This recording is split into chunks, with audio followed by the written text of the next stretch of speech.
Chapitre 18. Jésus confirme dans sa résurrection ceux qui croient en lui dans divers endroits. La mère d'Analia. Élise, la mère d'Analia, pleure désespérément dans sa maison, enfermée dans une chambrette où se trouve un petit lit sans couverture, peut-être celui d'Analia. Elle a la tête abandonnée sur ses bras qui s'abandonnent à leur tour en se tendant sur le petit lit comme pour l'embrasser tout entier. Son corps repose sur ses genoux en une attitude de langueur. De vigoureux, il n'y a que ses pleurs. Il entre un peu de lumière par la fenêtre ouverte. Le jour revient depuis peu, mais il se produit une vive lumière quand entre Jésus. Je dis entre pour dire qu'il est dans la pièce où avant il n'était pas, et je dirai toujours ainsi pour faire connaître son apparition dans un endroit fermé, sans répéter comment il se découvre de derrière une grande clarté qui rappelle celle de la transfiguration, de derrière un feu blanc, si on me permet la comparaison, qui semble liquéfier les murs et les portes pour permettre à Jésus d'entrer avec son corps véritable, respirant, solide, glorifié, un feu, une clarté qui se referme sur lui et le cache quand il s'en va. Cependant, ensuite, il prend l'aspect très beau du ressuscité, mais homme, vraiment homme, d'une beauté qui est le centuple de celle qu'il avait déjà avant la passion. C'est lui, mais c'est lui glorieux, roi. Pourquoi pleures-tu, Élise? Je ne sais pas comment la femme ne reconnaît pas la voix qu'on ne peut confondre. Peut-être la douleur l'étourdit. Elle répond comme si elle parlait à un parent qui peut-être l'a rejointe après la mort d'Analia.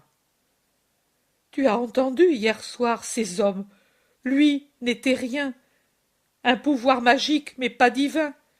Et moi qui me résignais à la mort de ma fille, en pensant qu'elle était aimée de Dieu, en paix. Il me l'avait dit. Les pleurs redoublent. Mais beaucoup l'ont vu ressusciter. Dieu seul peut se ressusciter par lui-même. Je l'ai dit moi aussi à ceux d'hier. Tu l'as entendu. J'ai combattu leurs paroles parce que leurs paroles étaient la mort de mon espérance, de ma paix. Mais eux, tu as entendu, eux ont dit. Tout cela, c'est de la comédie de ces partisans pour ne pas reconnaître qu'ils sont fous. Il est mort, et bien mort, et corrompu. Ils l'ont enlevé et détruit, en disant qu'il est ressuscité. Ils ont parlé ainsi, et que c'est pour cela que le Très-Haut a envoyé le second tremblement de terre pour leur faire sentir sa colère de leurs mensonges sacrilèges. Oh, je n'ai plus de réconfort. Mais si tu voyais le Seigneur ressuscité de tes yeux, et si tu le touchais de tes mains, croirais-tu? Je n'en suis pas digne, mais certainement je croirais. Il me suffirait de le voir.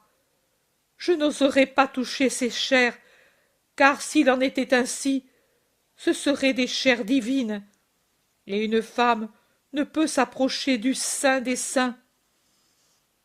Lève la tête, Élise, et regarde qui est devant toi. La femme lève sa tête chenue, son visage défiguré par les pleurs, et elle voit. Elle tombe encore plus bas sur ses talons, se frotte les yeux, ouvre la bouche sur un cri qui veut monter, mais que la stupeur étrangle dans la gorge. C'est moi, le Seigneur. Touche ma main, baise-la. Tu m'as sacrifié ta fille, tu le mérites. Et retrouve sur cette main le baiser spirituel de ton enfant. Elle est au ciel, et elle est bien heureuse. tu parleras de cela aux disciples et de ce jour. La femme est tellement fascinée qu'elle n'ose pas faire le geste, et c'est Jésus lui-même qui presse sur ses lèvres la pointe de ses doigts. « Oh, tu es vraiment ressuscité! Je suis heureuse, heureuse! Béni sois-tu de m'avoir consolée! » Elle se penche pour lui baiser les pieds. Elle le fait et reste ainsi. La lumière surnaturelle enveloppe le Christ dans sa splendeur, et la pièce est vide de lui. Mais la mère a le cœur plein d'une certitude inébranlable. À Marie de Simon, à Kériote. La maison de Anne, mère de Joanne, la maison de campagne où Jésus, accompagné de la mère de Judas, opéra la guérison miraculeuse d'Anne. Ici encore une pièce et une femme étendue sur un lit. Une femme qui est méconnaissable tant elle est défigurée par une angoisse mortelle. Le visage est consumé. La fièvre le dévore en empourprant les pommettes qui sont tellement saillantes que les joues en sont creusées. Les yeux, dans un cercle noir, rougis par la fièvre et les pleurs, sont à moitié clos sous les paupières enflées. Là où il n'y a pas une rougeur de fièvre, le teint est d'un jaune intense, verdâtre, comme si la bile était répandue dans le sang. Les bras décharnés, les mains effilées, sont abandonnés sur les couvertures que l'essoufflement soulève. Près de la malade, qui n'est autre que la mère de Judas, se trouve Anne, la mère de Joanne. Elle essuie les larmes et la sueur, agite un éventail de palmiers, change les linges trempés dans du vinaigre aromatisé, mis sur le front et la gorge de la malade, caresse ses mains, caresse ses cheveux en désordre, devenus en peu de temps plus blancs que noirs, et part sur l'oreiller, et collé par la sueur sur les oreilles devenues transparentes. Et Anne pleure aussi en disant des paroles de réconfort. « Pas ainsi, Marie, pas ainsi. Assez. C'est lui, lui qui a péché. Mais toi, tu sais comme le Seigneur Jésus. Tais-toi, ce nom, quand on me le dit, on le profane. Je suis la mère du Caïn de Dieu. Ah !» Les pleurs tranquilles se changent en un sanglot prolongé, déchirant. Elle a l'impression de se noyer, s'attache au cou de son amie qui la secourt pendant qu'elle vomit de la bile. Paix, paix, Marie, pas ainsi. Oh, que te dire pour te persuader que lui, le Seigneur, t'aime.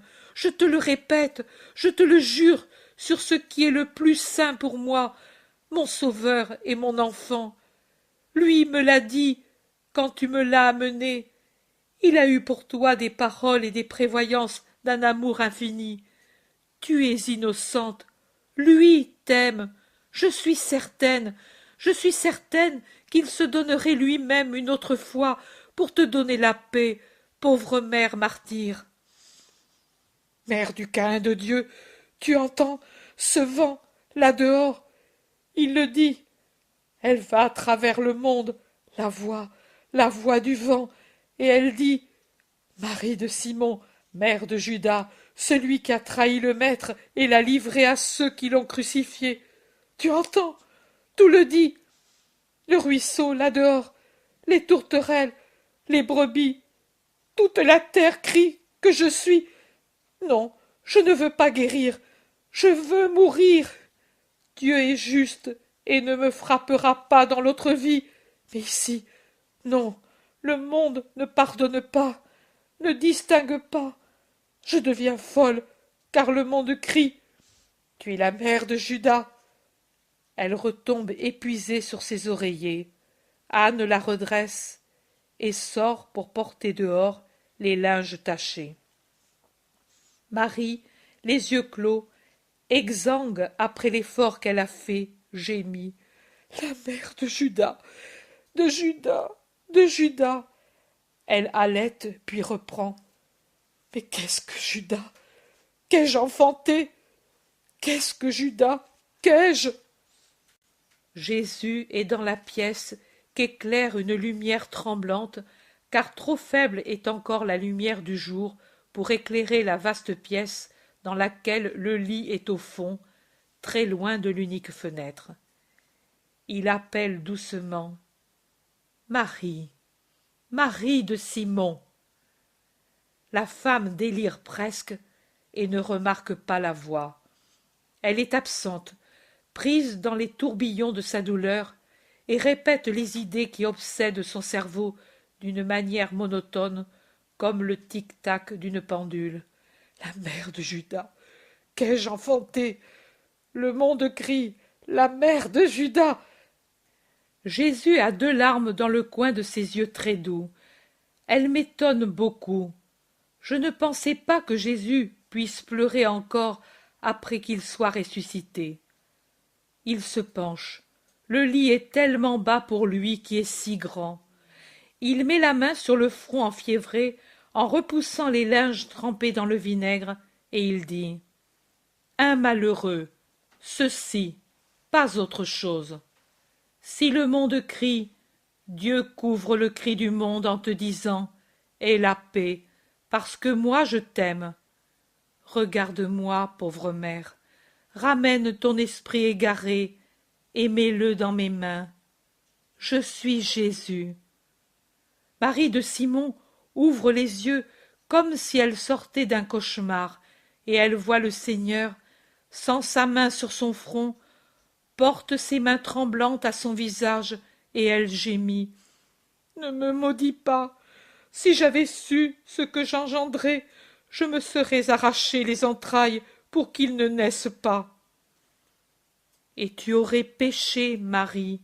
Ô Marie, ne sors pas de ta justice à cause de la faute d'un autre. Les mères qui ont fait leur devoir ne doivent pas se considérer comme responsables des péchés de leurs fils. Tu l'as fait ton devoir, Marie. Donne-moi tes pauvres mains. Sois tranquille, pauvre mère. Je suis la mère de Judas. Je suis immonde comme tout ce que démon a touché. Mère d'un démon, ne me touche pas. Elle se débat pour échapper aux mains divines qui veulent la tenir. Les 2 larmes de Jésus lui tombent sur le visage empourpré par un accès de fièvre. Je t'ai purifiée, Marie. Mes larmes de pitié sont sur toi. Je n'ai pleuré sur personne depuis que j'ai consumé ma douleur, mais je pleure sur toi avec toute mon affectueuse pitié. Il a réussi à lui prendre les mains, et il s'assoit. Oui, il s'assoit vraiment sur le bord du lit, en tenant ses mains tremblantes dans les siennes. La pitié affectueuse de ses yeux étincelants caresse, enveloppe, soigne la malheureuse qui se calme en pleurant silencieusement et en murmurant « N'as-tu pas de rancœur contre moi? J'ai de l'amour, c'est pour cela que je suis venue. Aie la paix. » Toi tu pardonnes, mais le monde, ta mère, elle me haïra. Elle pense à toi comme à une sœur. Le monde est cruel, c'est vrai. Ma mère est la mère de l'amour, et elle est bonne. Tu ne peux aller par le monde, mais elle viendra à toi quand tout sera en paix. Le temps pacifie. Fais-moi mourir si tu m'aimes. Encore un peu de temps. Ton fils n'a su rien me donner. Toi, donne-moi un temps de ta souffrance. Il sera court. Mon fils t'a trop donné. C'est l'horreur infinie qu'il t'a donnée. Et toi, la douleur infinie. L'horreur est passée, elle ne sert plus. Ta douleur sert, elle s'unit à mes plaies, et tes larmes et mon sang lavent le monde. Toute la douleur s'unit pour laver le monde. Tes larmes sont parmi mon sang, et les pleurs de ma mère, et autour, c'est toute la douleur des saints qui souffriront pour le Christ et pour les hommes, pour mon amour et celui des hommes. Pauvre Marie! Il la couche doucement, lui croise les mains, la regarde se calmer. Anne rentre et elle reste stupéfaite sur le seuil. Jésus, qui s'est relevé, la regarde en disant: Tu as obéi à mon désir. Pour les obéissants, il y a la paix. Ton âme m'a compris. Vis dans ma paix. Il abaisse de nouveau les yeux sur Marie de Simon, qui le regarde en versant des larmes plus calmes, et il lui sourit encore. Il lui dit encore: Mets toutes tes espérances dans le Seigneur. Lui te donnera toutes ses consolations. Il la bénit et va s'en aller. Marie de Simon pousse un cri passionné. On dit que mon fils t'a trahi par un baiser. Est-ce vrai, Seigneur? Si oui, laisse-moi le laver en te baisant les mains. Je ne puis faire autre chose, je ne puis faire autre chose pour effacer. La douleur la reprend plus fort. Jésus, oh, Jésus ne lui donne pas ses mains à baiser, ses mains sur lesquelles la large manche de son vêtement blanc retombe jusqu'au milieu du métacarpe en cachant les blessures, mais il lui prend la tête dans ses mains et se penche pour effleurer de ses lèvres divines le front brûlant de la plus malheureuse des femmes. Et il lui dit en se redressant: Mes larmes et mon baiser, personne n'a eu tant de moi. Reste donc dans la paix, puisque, entre toi et moi, il n'y a que de l'amour. Il la bénit, et après avoir traversé rapidement la pièce, il sort derrière Anne, qui n'a pas osé s'avancer, ni parler, mais qui pleure d'émotion. Pourtant, quand ils sont dans le corridor qui mène à la porte de la maison, Anne ose parler, poser la question qui lui tient tant à cœur. « Ma Joanne !» Depuis 15 jours, elle jouit dans le ciel. Je n'en ai pas parlé, parce qu'il y a trop de contraste entre ta fille et son fils. C'est vrai, grand déchirement, je crois qu'elle en meurt. Non, pas tout de suite. Maintenant, elle aura plus de paix. Tu l'as consolée, toi qui plus que tous, moi qui la plains plus que tous. Je suis la divine compassion, je suis l'amour. Je te le dis, femme. Si seulement Judas m'avait jeté un regard de repentir, je lui aurais obtenu le pardon de Dieu. Quelle tristesse sur le visage de Jésus! La femme en est frappée. Parole et silence combattent sur ses lèvres, mais elle est femme, et la curiosité l'emporte. Elle demande: mais est-ce que cela a été oui, je veux dire, ce malheureux a-t-il péché soudainement ou bien?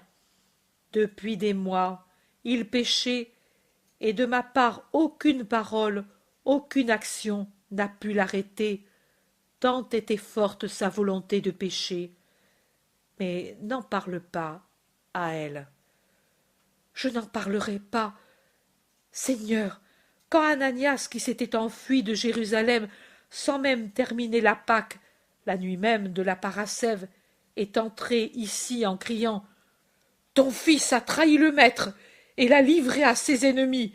Il l'a trahi par un baiser, et j'ai vu le maître frappé et couvert de crachats, flagellé, couronné d'épines, chargé de la croix, crucifié et mort par l'entremise de ton fils. Et notre nom, les ennemis du maître le crient en triomphant insolemment, et on raconte les actions de ton fils qui, pour moins que le prix que coûte un agneau, a vendu le Messie, et en le trahissant par un baiser, Il l'a indiqué aux gardes.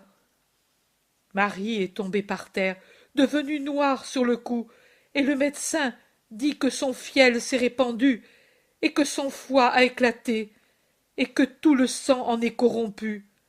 Et le monde est mauvais. Elle a raison.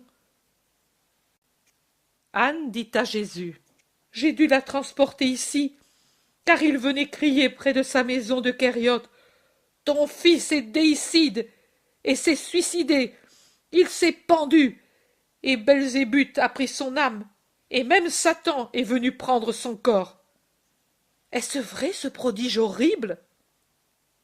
Non, femme, on l'a trouvé mort, pendu à un olivier. Ah! Et il criait: Christ est ressuscité, et il est Dieu. Ton fils a trahi Dieu. Tu es la mère de celui qui a trahi Dieu. Tu es la mère de Judas. Pendant la nuit, avec Ananias et un serviteur fidèle, le seul qui m'est resté, car personne ne voulait rester près d'elle, je l'ai portée ici. Mais ces cris, Marie les entend dans le vent, dans les bruits de la terre, en tout. Pauvre mère, c'est horrible, oui. Mais ce démon n'a pas pensé à cela, Seigneur. C'était une des raisons dont je me servais pour le retenir, mais cela n'a servi à rien. Judas en arriva à haïr Dieu, n'ayant jamais aimé d'un amour véritable son père et sa mère, ni aucun autre qui fût son prochain. C'est vrai. Adieu, femme, que ma bénédiction te donne la force de supporter les mépris du monde pour ta pitié envers Marie. Baise ma main. À toi, je puis la montrer.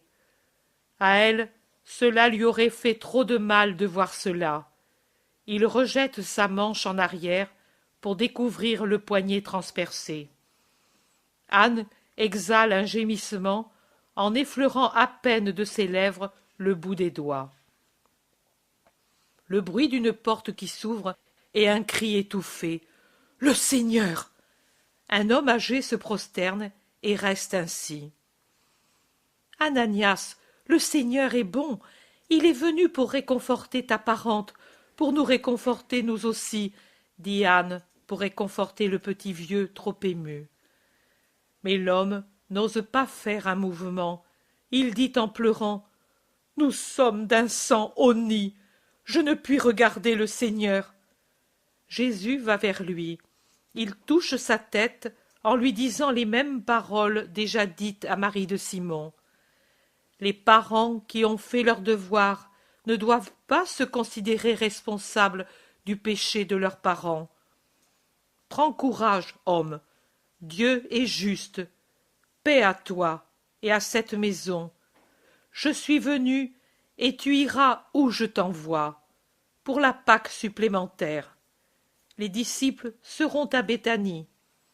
Tu iras vers eux et tu leur diras que le 12e jour après sa mort, tu as vu le Seigneur à Kériote, vivant et véritable, dans sa chair et son âme et sa divinité. Ils te croiront, car j'ai été déjà beaucoup avec eux, mais cela les confirmera dans leur foi en ma nature divine de me savoir en tout lieu le même jour.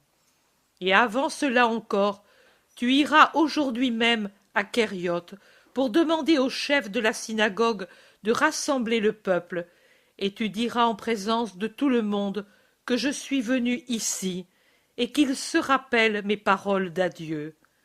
Ils te diront certainement: pourquoi n'est-il pas venu vers nous?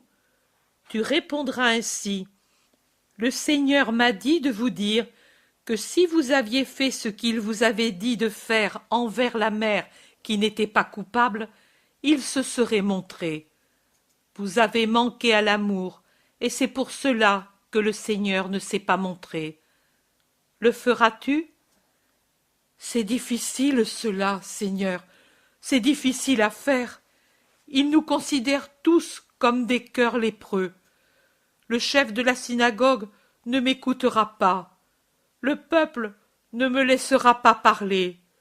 peut-être qu'il me frappera.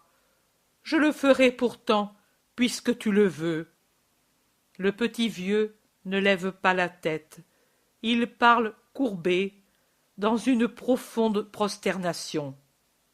« Regarde-moi, Ananias. » L'homme lève un visage que la vénération rend tout tremblant. Jésus est resplendissant et beau comme sur le Tabor. La lumière le couvre en cachant son aspect et son sourire. Et le couloir reste sans lui, sans qu'aucune porte n'ait bougé pour lui livrer passage.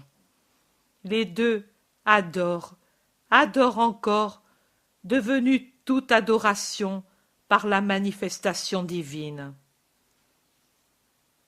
À Juta, le verger de la maison de Sarah, les enfants qui jouent sous les arbres feuillus. Le plus petit se roule dans l'herbe près d'une rangée serrée de pampres, les autres, plus grands, qui se poursuivent avec des cris d'hirondelles joyeuses, jouant à cache-cache derrière les haies et les vignes. Voilà que Jésus apparaît près du petit auquel il a donné son nom. Ô sainte simplicité des innocents! Jésaïe ne s'étonne pas de le voir là à l'improviste, mais il lui tend ses petits bras pour que Jésus le prenne dans les siens. Et Jésus le prend. Cela se passe avec le plus grand naturel. Les autres surviennent en courant. Encore une fois, bienheureuse simplicité des enfants, et sans stupeur, heureux, s'approchent de lui. Il semble qu'il n'y a rien de changé pour eux. Peut-être ils ne savent pas. Mais après la caresse de Jésus à chacun, Marie, la plus grande et la plus sensée, dit « Alors, tu ne souffres plus, Seigneur, maintenant que tu es ressuscité? Tu as eu tant de douleurs. »« Je ne souffre plus. Je suis venue pour vous bénir, avant de monter vers mon Père et le vôtre, au ciel. Mais de là aussi, je vous bénirai toujours, si vous êtes toujours bon. Vous direz à ceux qui m'aiment que j'ai laissé à vous ma bénédiction aujourd'hui. Rappelez-vous ce jour. » Marie dit encore, « Tu ne viens pas à la maison? Il y a maman. Ils ne nous croiront pas. » Mais son frère ne demande pas. Il crie, « Maman, maman, le Seigneur est ici !» Et en courant à la maison, il répète ce cri. Sarah accourt, se montre, attend pour voir Jésus très beau à la limite du verger, disparaître dans la lumière qui l'absorbe. « Le Seigneur, mais pourquoi ne pas m'appeler avant ?» dit Sarah, dès qu'elle peut parler. « Mais quand? D'où est-il venu? Était-il seul? Sot que vous êtes !»« Nous l'avons trouvé ici. Une minute avant, il n'y était pas. Il n'est pas venu de la route, ni non plus du jardin. Il avait Jésaïe dans les bras, et il nous a dit qu'il était venu pour nous bénir et nous donner la bénédiction pour ceux qu'il aime à Juta, et de nous rappeler ce jour. Et maintenant, il va au ciel, mais il nous aimera si nous sommes bons. Comme il était beau, il avait les mains blessées, mais elles ne lui font plus mal. Ses pieds aussi étaient blessés. Je les ai vus dans l'herbe. Cette fleur-là touchait exactement la blessure d'un de ses pieds. Moi, je l'accueille. » Ils parlent tous ensemble, échauffés par l'émotion. Ils suent même dans leur surexcitation. Sarah les caresse en murmurant « Dieu est grand. Allons, venez, allons le dire à tout le monde. Parlez, vous, innocents. Vous pouvez parler de Dieu. » Au jeune Jaïa, appelle-la. Le jeune homme travaille avec ardeur autour d'une charrette. Il est en train de la charger de légumes cueillis dans un jardin voisin. L'âne frappe de son sabot le sol dur du chemin de campagne. En se tournant pour prendre un panier de laitue, il voit Jésus qui lui sourit. il laisse tomber à terre le panier et s'agenouille en se frottant les yeux, ne croyant pas à ce qu'il voit, et il murmure: Très-Haut, ne m'induis pas en illusion, ne permets pas, Seigneur, que je sois trompé par Satan, par de faux aspects séduisants.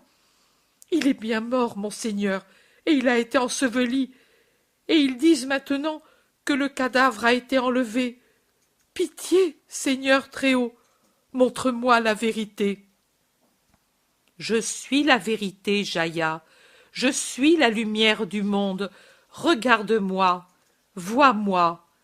C'est pour cela que je t'ai rendu la vue, pour que tu puisses témoigner de ma puissance et de ma résurrection. Oh, c'est vraiment le Seigneur, c'est toi, oui, c'est toi, Jésus. Il se traîne sur les genoux pour lui baiser les pieds. Tu diras que tu m'as vu et parlé, et que je suis bien vivant. Tu diras que tu m'as vu aujourd'hui. À toi la paix et ma bénédiction. Jaïa reste seul, heureux. Il oublie la charrette et les légumes. C'est inutilement que l'âne agité frappe le chemin et braie pour protester à cause de l'attente. Jaïa est en extase. Une femme sort de la maison près du jardin, et elle le voit là, pâle d'émotion, le visage absent. Elle crie: Jaïa, qu'as-tu? Que t'est-il arrivé? Elle accourt, le secoue, le ramène sur la terre. Le Seigneur, j'ai vu le Seigneur ressuscité, je lui ai baisé les pieds et j'ai vu ses plaies. Ils ont menti, il était vraiment Dieu, et il est ressuscité. J'avais peur que ce fût une tromperie, mais c'est lui, c'est lui. La femme tremble et frissonne d'émotion, et elle murmure: En es-tu vraiment sûre? Tu es bonne femme, par amour pour lui, tu nous as pris comme serviteurs, ma mère et moi. Ne te refuse pas à croire. Si tu en es sûre, je crois, mais était-il vraiment cher? Était-il chaud? Respirait-il? Parlait-il? Avait-il vraiment une voix, ou cela t'est-il paru? Je suis sûre, c'était la chair tiède d'un vivant, c'était une voix véritable, c'était une respiration, beau comme Dieu, mais homme comme toi et moi. Allons, allons le dire à ceux qui souffrent ou qui doutent. Chez Jean de Nobé. Le vieillard est seul dans sa maison, mais il est serein. Il répare une sorte de siège qui s'est décloué d'un côté et sourit à je ne sais quel rêve. Un coup à la porte. Le vieillard, sans laisser son travail, dit: Entrez. Que voulez-vous, vous qui venez? Encore de cela. Je suis vieux pour changer. Même si tout le monde me criait: Il est mort, moi je dis: Il est vivant. Même si je devais mourir pour le dire. Entrez donc. Il se redresse pour aller à la porte pour voir qui frappe sans entrer. Mais quand il est tout près, elle s'ouvre et Jésus entre. Oh! Oh! Oh, mon Seigneur! Vivant! J'ai cru, et il vient récompenser ma foi. Béni! Moi je n'ai pas douté. Dans ma douleur, j'ai dit: s'il m'a envoyé l'agneau pour le banquet de joie, c'est signe qu'en ce jour il ressuscitera. Alors j'ai tout compris. Quand tu es mort et que la terre s'est secouée, j'ai compris ce que je n'avais pas compris encore. Et j'ai paru fou à Nobé, parce qu'une fois couché le soleil du lendemain du sabbat, j'ai préparé le banquet, en allant inviter des mendiants et en disant: Il est ressuscité, notre ami. Déjà on disait que ce n'était pas vrai. On disait qu'il t'avait enlevé la nuit. Mais moi, je ne les ai pas crus, car du moment où tu es mort, j'ai compris que tu mourrais pour ressusciter, et que c'était cela le signe de Jonas. Jésus le laisse parler en souriant, puis il demande « Et maintenant, veux-tu encore mourir ou bien rester pour témoigner de ma gloire ?»« Ce que tu veux, Seigneur. »« Non, ce que tu veux. » Le vieillard réfléchit, puis il décide « Ce serait beau de sortir du monde où tu n'es plus comme avant, mais je renonce à la paix du ciel pour dire aux incrédules « Moi, je l'ai vu. » Jésus lui met la main sur la tête pour le bénir et ajoute « Mais bientôt aussi, ce sera la paix, et tu viendras à moi avec le titre de confesseur du Christ. » Et il s'en va. Ici, peut-être, par pitié pour le vieillard âgé, il n'a pas donné à son apparition et à sa disparition une forme merveilleuse, mais il a agi en tout comme s'il était le Jésus d'autrefois qui entrait et sortait humainement d'une maison. Chez Matthias, le solitaire de Jabès Galaad. Le vieil homme travaille autour de ses légumes et il monologue. Toutes ces richesses que j'ai pour lui, et lui n'y goûtera jamais plus. J'ai travaillé inutilement. Je crois que lui était le Fils de Dieu qui est mort et ressuscité. Mais ce n'est plus le maître qui s'assoit à la table du pauvre ou du riche et partage avec un même amour, peut-être certainement même avec plus d'amour, la nourriture avec le pauvre qu'avec le riche. Maintenant, c'est le Seigneur ressuscité. Il est ressuscité pour confirmer dans la foi nous ses fidèles.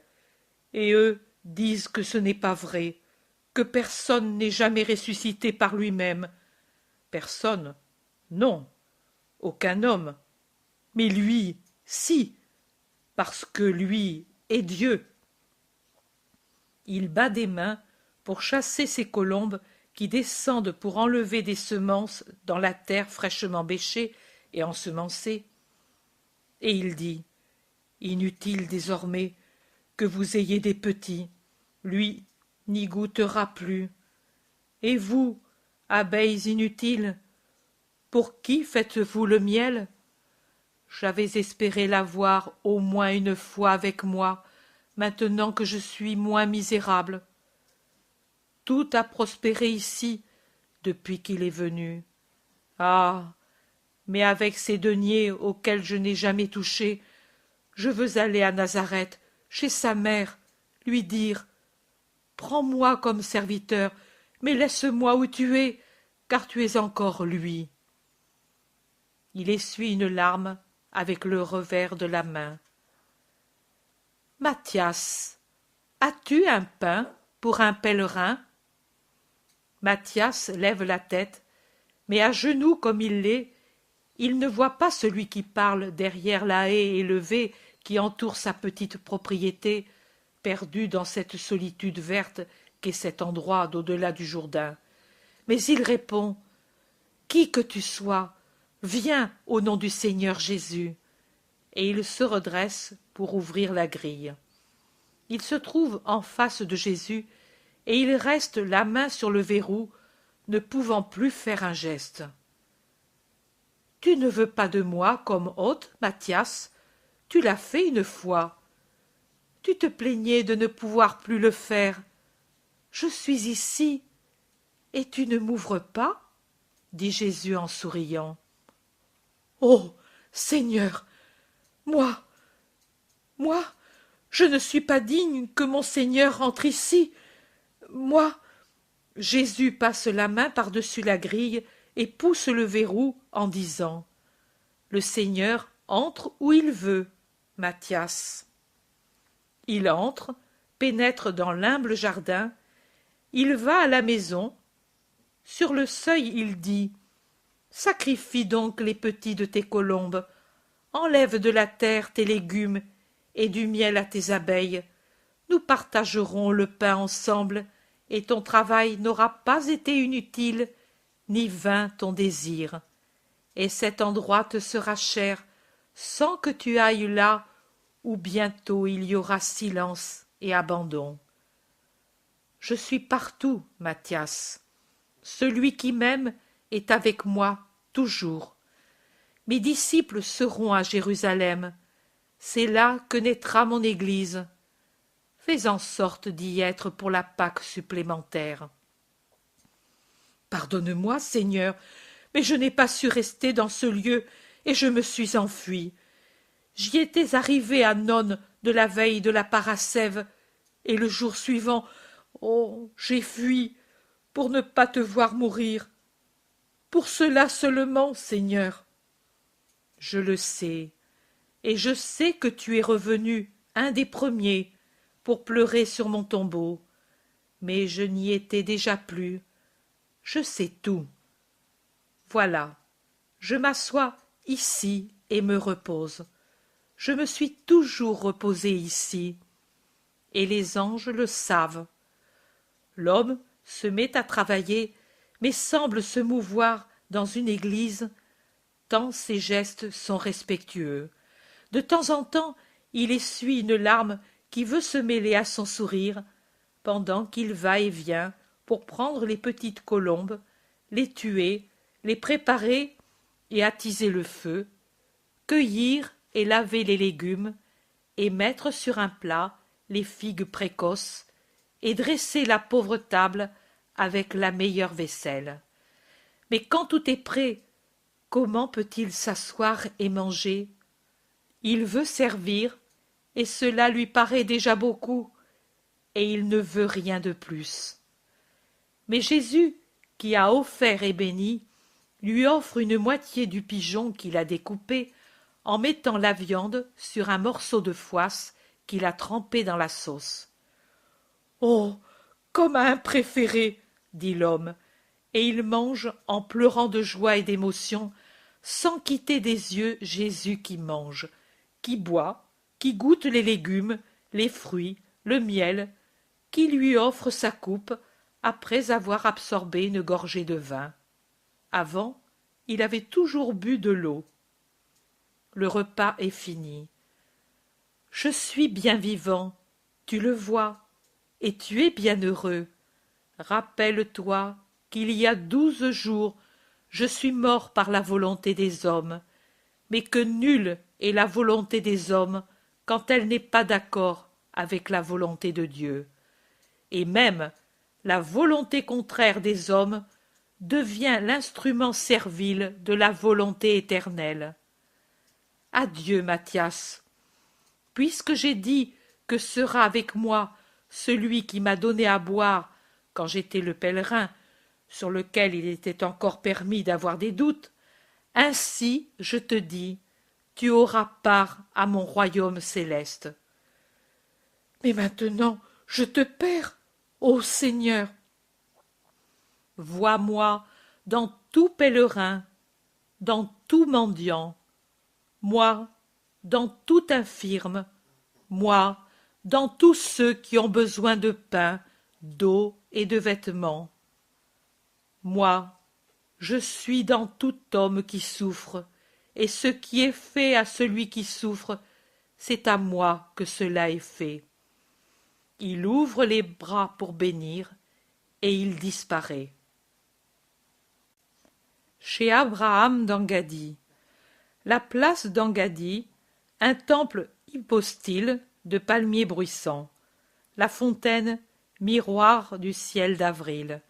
Les colombes murmurent bas d'un orgue. Le vieil Abraham la traverse avec ses outils de travail sur les épaules. Encore plus âgé, mais serein comme quelqu'un qui a trouvé le calme après une grande tempête. Il traverse aussi le reste de la ville, va aux vignes près des sources. Les belles vignes fertiles, déjà pleines des promesses d'une récolte abondante. Il y entre, se met à sarcler, à tailler, à attacher. De temps à autre, il se relève, s'appuie sur sa pioche, réfléchit.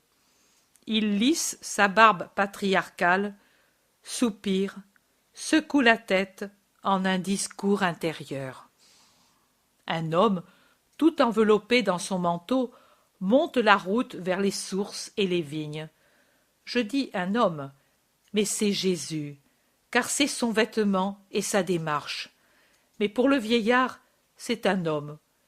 Et l'homme interpelle Abraham en disant « Puis-je m'arrêter ici ?» L'hospitalité est sacrée. Je ne l'ai jamais refusée à personne. Viens, entre, que te soit doux le repos à l'ombre de mes vignes. Veux-tu du lait, du pain? Je te donnerai ce que je possède ici. Et moi, que puis-je te donner? Je n'ai rien. Celui qui est le Messie m'a tout donné pour tous les hommes, et quelque chose que je donne, ce n'est rien par rapport à ce que lui m'a donné. Sais-tu qu'ils l'ont crucifié? Je sais qu'il est ressuscité. Es-tu de ceux qui l'ont crucifié? Je ne puis te haïr, parce que lui ne veut pas de haine, mais si je le pouvais, je te haïrais si tu l'étais. Je ne suis pas de ceux qui l'ont crucifié. Sois en paix. Tu sais donc tout de lui? Tout. Et Élisée, c'est mon fils, tu sais. Élisée n'était pas revenu de Jérusalem qu'il disait « Libère-moi, Père, car je quitte tout bien pour prêcher le Seigneur. J'irai à Capharnaüm à la recherche de gens, et je m'unirai aux disciples fidèles. » Ton fils t'a donc quitté, si vieux et seul? C'est ma joie rêvée, ce que tu appelles abandon. La lèpre ne m'avait-elle pas privé de lui? Et qui me l'a rendu? Le Messie. Et est-ce que je le perds, peut-être, parce que lui prêche le Seigneur? Mais non, je le retrouve aussi dans la vie éternelle. Mais tu parles d'une façon qui me donne des soupçons. Es-tu un émissaire du temple? Viens-tu pour persécuter ceux qui croient au ressuscité? Frappe, je ne fuis pas. Je n'imite pas les 3 sages d'autrefois. Je reste, car si je tombe pour lui, je le rejoins au ciel et s'accomplit ma prière de l'année dernière. C'est vrai. Tu as dit alors, j'ai attendu anxieusement le Seigneur, et lui s'est tourné vers moi. Comment le sais-tu? Es-tu un de ses disciples? Étais-tu avec lui quand je l'ai prié? Oh, s'il en est ainsi, aide-moi à lui faire arriver mon cri pour qu'il s'en souvienne. Il se prosterne, croyant parler à un apôtre. C'est moi, Abraham d'Engaddi, et je te dis, viens. Jésus lui ouvre ses bras en se manifestant ainsi, et l'invite à s'y précipiter et à s'abandonner sur son cœur. En ce moment, entre dans la vigne un enfant, suivi d'un jeune homme en criant « Père, Père, nous voici pour t'aider !» Mais le cri de l'enfant est couvert par le cri puissant du vieillard, un vrai cri de délivrance. « Voilà, je viens !» Et Abraham se jette dans les bras de Jésus en criant encore « Jésus, Messie saint, entre tes mains, je remets mon esprit. » Mort bienheureuse, mort que j'envie, sur le cœur du Christ, dans la paix sereine de la campagne fleurie d'avril. Jésus dépose avec calme le vieillard sur l'herbe fleurie qui ondule à la brise, au pied d'une rangée de vignes, et il dit aux enfants, restés étonnés et effrayés, tout près de pleurer, « Ne pleurez pas, il est mort dans le Seigneur, bienheureux ceux qui meurent en lui. Allez, enfants, prévenir ceux d'Engaddi que le chef de la synagogue a vu le ressuscité et qu'il a vu sa prière exaucée par lui. Ne pleurez pas, ne pleurez pas. » Il les caresse en les conduisant à la sortie. Puis il revient près du défunt et lui remet en ordre la barbe et les cheveux, lui abaisse les paupières restées à moitié closes, met en place ses membres et étend sur lui le manteau qu'Abraham avait enlevé pour travailler. Il reste jusqu'au moment où il entend des voix sur la route. Alors il se redresse, splendide. Ceux qui accourent le voient, ils crient, ils vont plus vite pour rejoindre Jésus. Mais lui se dérobe à leurs regards dans l'éclat d'un rayon plus vif du soleil. Élie, l'Essénien du Carite. L'âpre solitude de l'âpre montagne, au fond de laquelle coule le Carite. Élie, en prière, encore plus décharné et plus barbu, vêtu d'un habit de laine rêche, ni gris ni marron, qui le rend semblable aux rochers qui l'entourent.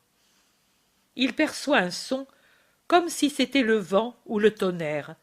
Il lève la tête. Jésus est apparu sur un rocher suspendu en équilibre au-dessus d'un précipice au fond duquel court le torrent. Le maître! Il se jette par terre, le visage contre le sol. C'est moi, Élie. Tu n'as pas senti le tremblement de terre de la Parasève? Je l'ai senti, et je suis descendu à Jéricho et Chénic. Je n'ai trouvé personne de ceux qui t'aiment. J'ai demandé de tes nouvelles. Ils m'ont frappé. Puis j'ai senti une autre fois la terre qui tremblait, mais plus légèrement, et je suis revenu ici pour faire pénitence, en pensant que s'est ouverte la digue de la colère céleste. De la miséricorde divine, je suis mort et ressuscité. Regarde mes plaies. Rejoins sur le Tabor les serviteurs du Seigneur, et dis-leur que je t'ai envoyé. Il le bénit et disparaît. À Césarée de Philippe, l'enfant de Dorca, soutenu par sa mère, fait ses premiers pas sur le bastion de la forteresse. Et Dorca, penchée comme elle l'est, ne voit pas apparaître le Seigneur. Mais quand, ayant laissé le petit un peu libre, elle le voit qui se met à marcher avec assurance et rapidité vers le coin du bastion, elle se redresse pour courir afin de l'empêcher de tomber et peut-être de périr en passant à travers les machicoulis ou passages faits exprès pour les armes offensives. Et en le faisant, elle voit Jésus qui prend l'enfant sur son cœur et le baise. La femme n'ose pas faire un geste, mais elle pousse un cri qui fait lever la tête à ceux des cours et attire les visages aux fenêtres. Le Seigneur, le Messie est ici, il est vraiment ressuscité. Mais avant que les gens puissent accourir, Jésus est déjà disparu. Tu es folle, tu rêves, un jeu de lumière t'a fait voir un fantôme. Oh, il était bien vivant. Regardez mon fils, comme il regarde là, et comme il a dans ses mains une pomme belle comme son petit visage. Il la ronge avec ses petites dents, et il rit. Moi, je n'ai pas de pommes. Personne n'a des pommes mûres de ces jours-ci, et si fraîches, disent-ils en restant émus. Interrogeons Tobie, disent quelques femmes. Et que voulez-vous faire? Il s'est à peine appelé maman. Et des hommes se moquent d'elle. Mais les femmes se penchent sur le petit et elles disent « Qui t'a donné la pomme ?» Et la bouche, qui sait à peine dire les paroles les plus élémentaires, dit avec assurance, tout entière dans un rire de ses petites dents et de ses gencives encore vides, « Jésus !» Oh! Eh, vous l'appelez Jésaïe, il sait dire son nom. Jésus, toi ou Jésus le Seigneur? Quel Seigneur? Où l'as-tu vu? Les femmes le harcèlent de questions. Là, le Seigneur, Jésus le Seigneur. Où est-il? Où est-il allé? Là. Il indique le ciel plein de soleil, et il rit heureux, et il mord sa pomme. Et pendant que les hommes s'en vont en hochant la tête, Dorca dit aux femmes: Il était beau, il semblait vêtu de lumière, et il avait sur les mains la marque des clous rouges comme une gemme dans tant de blancheur. J'ai bien vu, car il tenait l'enfant ainsi. Et elle fait le geste de Jésus. L'intendant accourt, se fait répéter le récit, réfléchit, conclut. Le psaume le dit. Sur la bouche des jeunes enfants et des nourrissons, tu as mis ta louange parfaite. Et pourquoi pas la vérité? Eux sont innocents. Et nous? Souvenons-nous de ce jour. Mais non, je vais dans le village des disciples. Je vais voir si le rabbi y est. Et pourtant, il était mort. Mais, et sur ce mais qu'il finit de conclure intérieurement, l'intendant s'en va, pendant que les femmes exaltées continuent de poser des questions aux petits qui rient et répètent « Jésus, là! Et puis là! Jésus, Seigneur !» Et il indique le lieu où était Jésus, puis le soleil où il l'a vu disparaître, heureux, heureux. À Sédès, les gens de Sédès sont rassemblés dans la synagogue et discutent avec le vieux Matthias, le chef de la synagogue, sur les derniers événements. La synagogue est plutôt à moitié obscure, car les portes sont fermées et les rideaux baissés sur les fenêtres, lourds rideaux que le vent d'avril a du mal à remuer. Un éclair illumine la pièce. Il semble que ce soit un éclair, mais c'est la lumière qui précède Jésus. Et Jésus se manifeste, frappant de stupeur un grand nombre de gens. Il ouvre les bras, et bien visibles apparaissent les blessures aux mains et aux pieds, car il se montre sur la dernière des 3 marches qui conduisent à une porte fermée. Il dit: « Je suis ressuscité. Je vous rappelle la discussion entre les scribes et moi. À cette génération mauvaise, j'ai donné le signe que j'avais promis, celui de Jonas. À qui m'aime et est fidèle, je donne ma bénédiction. » Rien de plus, il est disparu. Mais c'était lui! D'où? Et pourtant il était vivant. Il l'avait dit. Voilà, maintenant je comprends. Le signe de Jonas, 3 jours dans les entrailles de la terre, et puis la résurrection. Bruit de commentaires. À Giscala, un groupe venimeux de rabbis qui essaie d'amener à leur demande quelques hommes qui hésitent. Ils voudraient obtenir que ces derniers aillent chez Gamaliel, qui s'est renfermé dans sa maison et ne veut voir personne.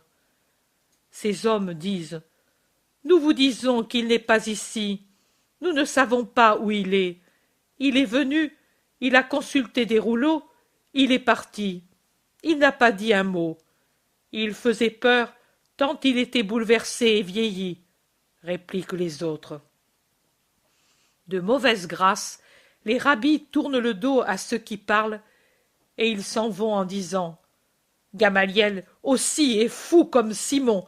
Ce n'est pas vrai que le Galiléen est ressuscité. Ce n'est pas vrai. Ce n'est pas vrai. Ce n'est pas vrai qu'il est Dieu. Ce n'est pas vrai. Rien n'est vrai. Nous seuls sommes dans le vrai. » L'angoisse même avec laquelle ils disent que ce n'est pas vrai montre leur peur que cela soit vrai, leur besoin de se rassurer. Ils ont longé les murs de la maison et sont du côté de la tombe de Hillel. Aboyant toujours leur négation, ils lèvent le visage et s'enfuient en poussant des cris. Le Jésus très bon avec les bons est là, terrible de puissance et les bras ouverts comme sur la croix. Les plaies des mains rougissent comme si elles suintaient du sang. il ne dit pas un mot, mais ses regards foudroient. Les rabbis fuient, tombent, se relèvent, se blessent contre les arbres et les pierres. Fous, rendus fous de peur, ils ressemblent à des meurtriers ramenés en présence de leurs victimes. Chez Joachim et Marie à Bosra. Marie, Marie, Joachim et Marie, venez dehors. Les deux, qui sont dans une pièce tranquille, éclairée par une lampe, l'une occupée à coudre, l'autre à faire des comptes, lèvent la tête, se regardent. Joachim, blême de peur, murmure « La voix du rabbi, il vient de l'autre vie !»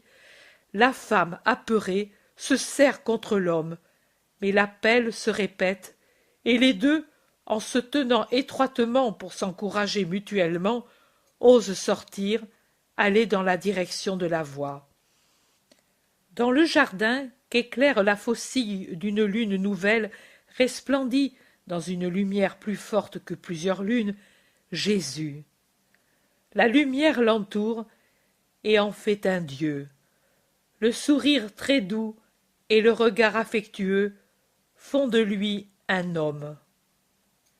Allez dire à ceux de Bosra que vous m'avez vu vivant et réel, et dites-le au Tabor, toi, Joachim, à ceux qui y sont venus. Il les bénit, disparaît. Mais c'était lui, ce n'était pas un rêve. Moi, demain je vais en Galilée. Il a dit au Tabor, n'est-ce pas? À Éphraïm, chez Marie de Jacob. La femme est en train de pétrir de la farine pour faire du pain. Elle se tourne en s'entendant appeler, et elle voit Jésus, le visage au sol, les mains par terre, muette d'adoration, un peu effrayée. Jésus parle. Tu diras à tous que tu m'as vu et que je t'ai parlé. Le Seigneur n'est pas soumis au tombeau. Je suis ressuscité le 3e jour, comme je l'avais promis. Persévérez, vous qui êtes dans ma voie, et ne vous laissez pas séduire par les paroles de ceux qui m'ont crucifié. Ma paix à toi. Chez saint Ika à Antioche. Saint Ika est en train de préparer un sac de voyage. C'est le soir, car une petite lampe est allumée, tremblante, avec une clarté très relative, posée sur une table, près de la femme occupée à plier des vêtements. La pièce s'illumine vivement, et saint Ika lève la tête, étonné de voir ce qui arrive. D'où vient cette lumière si claire dans cette pièce toute close? Mais avant qu'elle voie, Jésus la devance. C'est moi. Ne crains pas. Je me suis montré à plusieurs pour les confirmer dans la foi.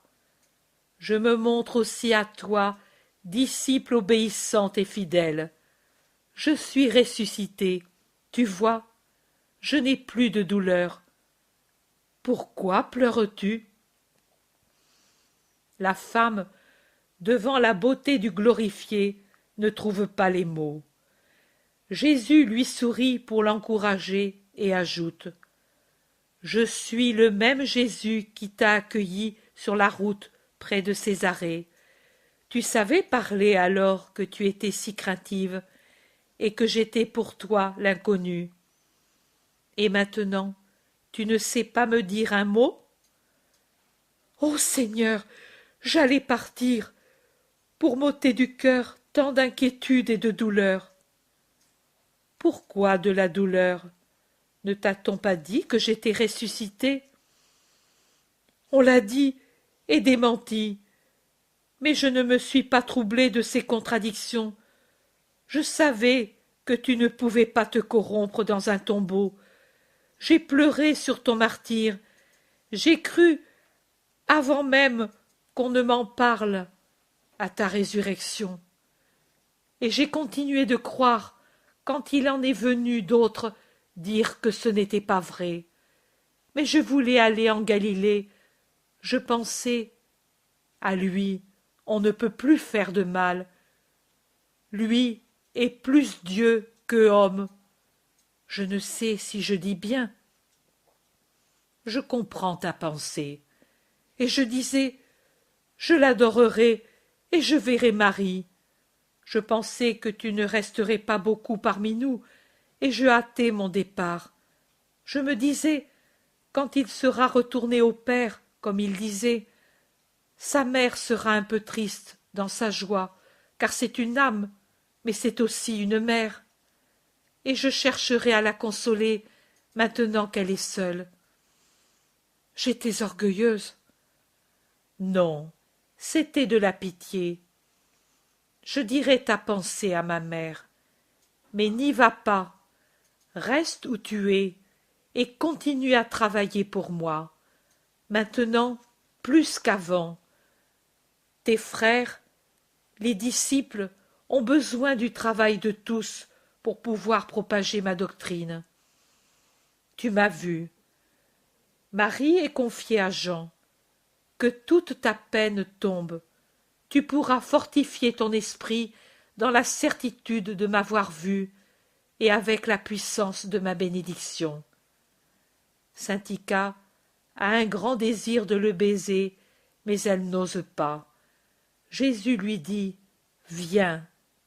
Et elle ose se traîner à genoux près de Jésus, et elle va lui baiser les pieds, mais elle voit les 2 plaies et n'ose pas. Elle prend un coin du vêtement et le baise en pleurant et murmure « Que t'ont-ils fait ?» Puis une demande « Et Jean-Félix ?» Il est heureux. Il ne se rappelle plus que l'amour, et il vit en lui. Paix à toi, Saint Ika. Il disparaît. La femme reste dans l'acte d'adoration, à genoux, le visage levé, les mains un peu tendues, des larmes sur le visage, un sourire sur la bouche.